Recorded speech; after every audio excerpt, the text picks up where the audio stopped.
Welcome back to Hello Nigeria. Thank you for staying with us. Now, as promised, we have a very special guest in the studio with us today. And who better to bring on Democracy Day than Falz the bad guy, especially after a release that has sparked everyone everywhere. Welcome to Hello Nigeria. Thank you so much. Whenever you speak like this, I find it really cute. But I'm sure that at some point, I'm not the only one who has found it weird when you speak English. A lot of people doubted me, understand? I don't know, it really hurt me. A lot of people doubted my capability and my illiteracy. But then I'm somebody that is so learned. They need to know, please, you need to tell them. This is a lawyer. Of course, I'm a foreign trained individual. Understand, the United Kingdom to be precise. So I'm not somebody that you can just look at and just tell, okay, this man he didn't have education. And you went to law school. Of course, now. If you go to law school and you come out, even if you come out with a pass, please, you need to double it for whoever that person because that exam, that examination. Oh, dear. I can't relate. I didn't study law, so... It is a wow. Okay, now let's get into our discussion for today. You released a music video and a song that went viral everywhere, and it sparked a lot of controversies in the media. So I want us to take the controversies before we take the successes of the song itself. Now, initially, a lot of people were of the impression that, oh, this is just a parody. Well, yeah, it is, you know. And people were coming out to give negative remarks towards the song. Now, we then had international celebrities overtaking and basically putting a good light on the song. How did all of this make you feel? Great. And initially surprised because making a song, I didn't foresee that sort of a viral, response to it. So it was initially surprising, but then, I thought it was amazing because then I feel like now the purpose for the release is, sort of being achieved. And, it's sort of to awaken everyone. And people are waking up, I think. Music is definitely one tool we use for social change. And oftentimes, back in the day, we used to have a lot of this. In the days of Fela, we've had the Sound Sultans of our times, the African Chinas, the Idris Abdul Karim, who actually said things that, a certain president found very, very offending. But now we see a lot more people focusing on the flash and the pageantry, that surrounds life. You deciding to do that music. Let's look at music. How far, since today is our Democracy Day, how well do you think that Nigerian musicians have represented, the fight for democracy, fight for sustaining our democracy? Not a lot, not very far, not very much. I think we are too distracted, like you said, by entertainment in general, by the flashy lifestyle, by pop bottle, shake booty. I mean, it's good. It's nice. Every now and then you need to, maybe on a Friday night, go to the clubhouse, enjoy yourself, maybe talk to a few guys, drink something nice and feel all right. Yeah, that's good. But, we need to pause and think and look at our social space, look at our political space and say, come, we have the voice as artists and we need to use that voice for the right purpose. We need to speak the truth. We need to wake people up because everybody, and we were just talking about this literally just outside now.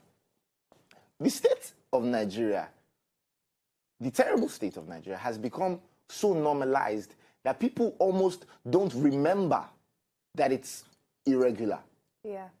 So the irregular has become so regularized now that you have to sort of wake people up. That guy, wake up, like things are upside down. And people are dying every day. Like everybody. We become desensitized to the insecurity. No atom of being sensitive in anyone anymore. Absolutely. Like people are like these Fulani herdsmen killings, like they're happening on a regular basis, and people are just sitting there. Nobody's our government. There are one too many issues when it comes to Nigeria and everything that we're trying to advocate for and against at the moment for better days ahead for people like us. In an interview that you had last year, you actually mentioned this and you stated that at the end of the day, not enough Nigerian celebrities are looking towards the right things. Not enough Nigerian celebrities are speaking up on the right things. How do we start encouraging a generation and inspiring a generation to wake up? How do we start this and make sure it's a ripple effect? It's by starting, by firing up the conversation.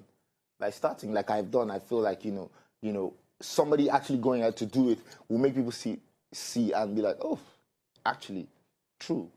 Actually, this has been happening and we have just been watching, we have just been sitting down and we don't know that this has been happening. So I think this sort of is a step in the right direction.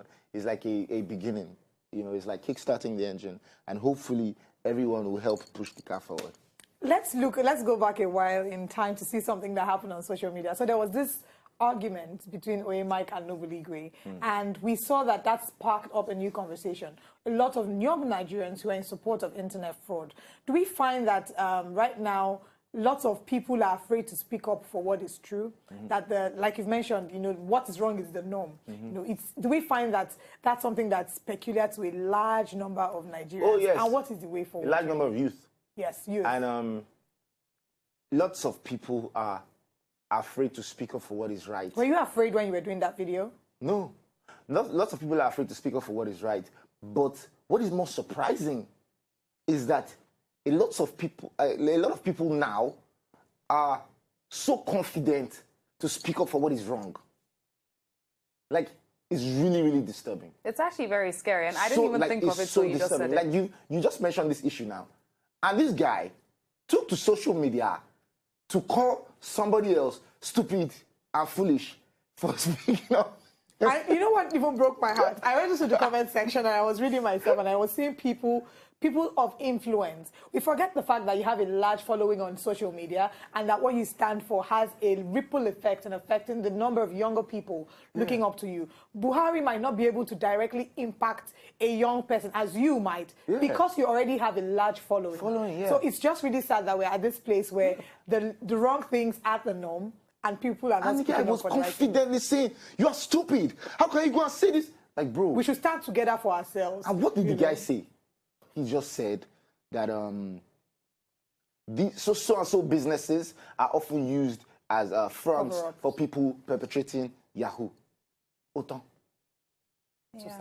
Now, I'm going to be very honest with you. I actually wrote a 7-page report on your song because I felt like there were so many details in there that we cannot miss out on. One of them that was very important to me was the value for life, and I believe that you depicted that very clearly when you stepped over a dead body and you continued going. Now, there were 3 words in that song that really stuck out, and they really did have an impact on me, and that was "everybody be criminal." Because at the end of the day, as it is right now, whether you're innocent, whether you're guilty, everybody be criminal. What advice can we give to young people in terms of staying safe and putting yourself in a position where you are not a criminal, you are not going to be labeled a criminal because you are looking out for yourself? Yeah, thank you very much. I think what we need to develop and what we need to build, what we need to fire up in ourselves is a selfless spirit. We lack that. Like, everyone is so selfish. And like you mentioned in the video, I tried to depict that. Stepping over a dead body, like, these things are blatantly happening in front of our eyes, where everyone is just turning a blind eye. We're looking the other way.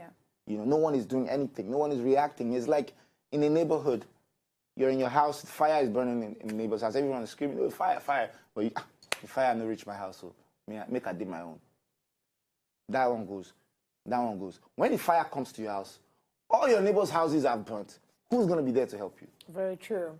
There's a famous quote that says, "Do not ask what your government can do for you, but ask what you can do for your government." Now, this is something that Falz, the bad guy, has depicted as he stood up to speak for some of the ills plaguing our society. We'll take a look at the video. When we come back, we'll still be speaking with him some more, and we'll be looking in depth into the video, some of the shade that was thrown, some of the controversy. Don't go away. Falz, the bad guy, is still in the building, and this is still Hello Nigeria.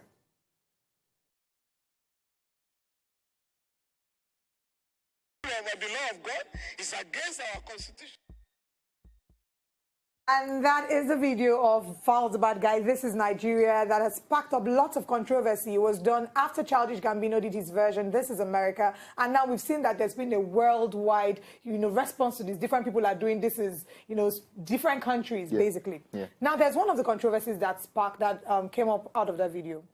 There were a couple of girls dancing behind you, and they had the hijab on. Some people criticized you for using that, saying that you're using a holy, something that's supposedly holy or holy to a certain religion, and you're using it for entertainment. I want you to clarify, what did you mean when you had those girls dancing with the hijab behind you? I thought it was pretty straightforward, and I thought that would be one of the easiest things for people to grasp from the video, but it was so surprising that even some people will still... it's not so surprising anyway. Some people...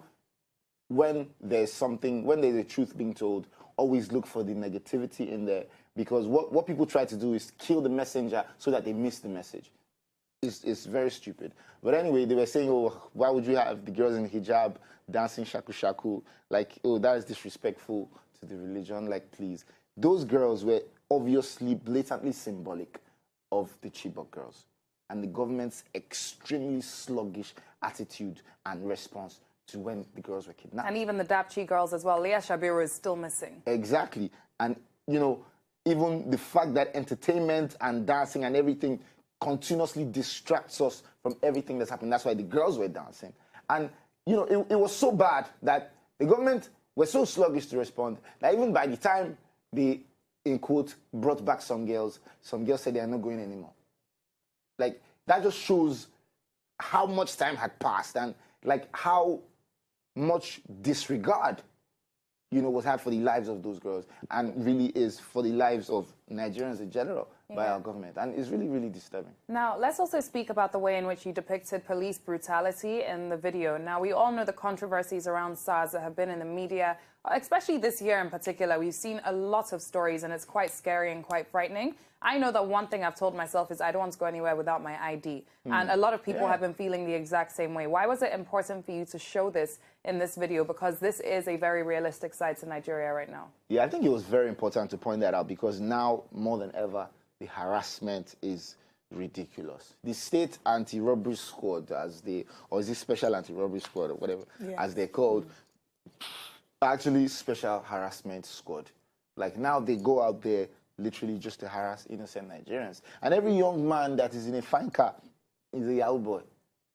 I mean, if you're not Falz and you came out looking like this, you'll probably be in trouble. If the salesperson happens to not know me, I'm in trouble.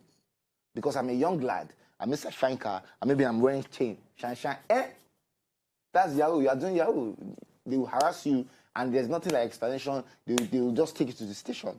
The harassment is really crazy. And I was there the other day with on the road. We were driving somewhere and we were stopped. This was even regular police. And this is why one thing I continue to say is if I was somehow in a position of power, the first thing that I would do, and which is like blatantly a big problem, the first thing I would do is revamp the entire police force.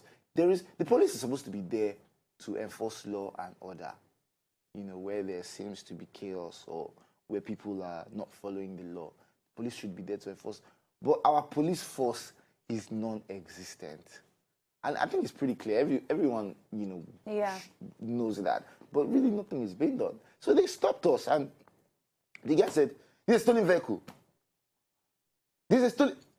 I mean, and then if you can sort yourself, you know, you have some few things. Of course, that's the only way to get out of police. I think it's really very brilliant when we see people of influence coming out to speak for social change and using their voices and their platforms, such as Falz is doing. Yeah. Now, if you look back at that song, have you had a moment where you thought, oh, I should have added this and I should have added that? And if yes, what are the stories or the wrongs that you'd have added to the This Is Nigeria video? So many things have come to me, even after the release of the video, and I thought, oh, that would be nice to put, that would be nice to include, you know, but I don't want to say it because I'm still working on more stuff, you know, more records like this.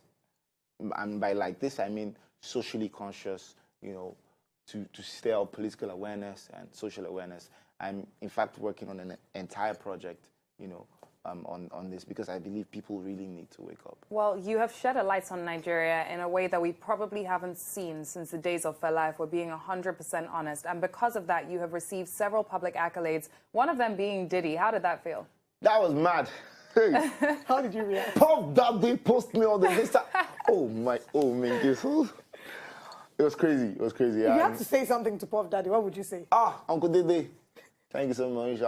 Actually, currently, I'm looking to book my flight to come and meet you today in America. Please just let me know at least where I can meet you because I just wish to meet you. But if you cannot let me know, just tell me where I can send you my account details.